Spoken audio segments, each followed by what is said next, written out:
Hello అండి, మన క్లినిక్కి మదన్ మోహన్ వచ్చారు. తను ఆల్మోస్ట్ 1.5 monthగా మన దగ్గర ట్రీట్మెంట్ తీసుకుంటున్నాడు. మేజర్ యాక్సిడెంట్ అయ్యింది. దాంట్లో రొటేటర్ కఫ్ ఇంజురీ అయింది. హ్యాండ్ కంప్లీట్లీ మూమెంట్ లేకుండా ఉండేది. ఓన్లీ ఫింగర్ మూమెంట్స్ తప్ప వేరే ఏ మూమెంట్ కూడా ఉండేది కాదు. రిస్ట్ కానీ, ఎల్బో కానీ, షోల్డర్ కానీ ఏ మూమెంట్ ఉండేది కాదు. ఓన్లీ ఇలా హ్యాండ్ కిందికి వదిలేస్తూ ఉండేవాళ్ళు. అండ్ 1.5 ట్రీట్మెంట్ తర్వాత తన పొజిషన్ చూడండి. హ్యాండ్ లిఫ్ట్ చేయండి, స్ట్రైట్గా పైకి దించు.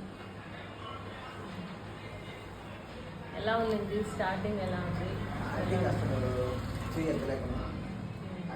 ఫింగర్ తప్పితే ఎక్కువ లేదు. ఇప్పుడు పర్లేదు మేడం, చేయకూడదు బాగా.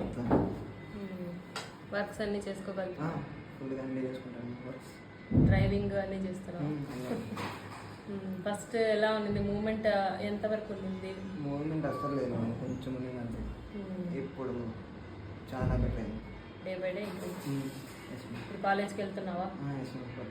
ఎగ్జామ్స్ అన్ని అటెండ్ చేస్తాను. అవును. హ్యాపీయా రికవరీతో? Happy, full happy. Thank you for watching.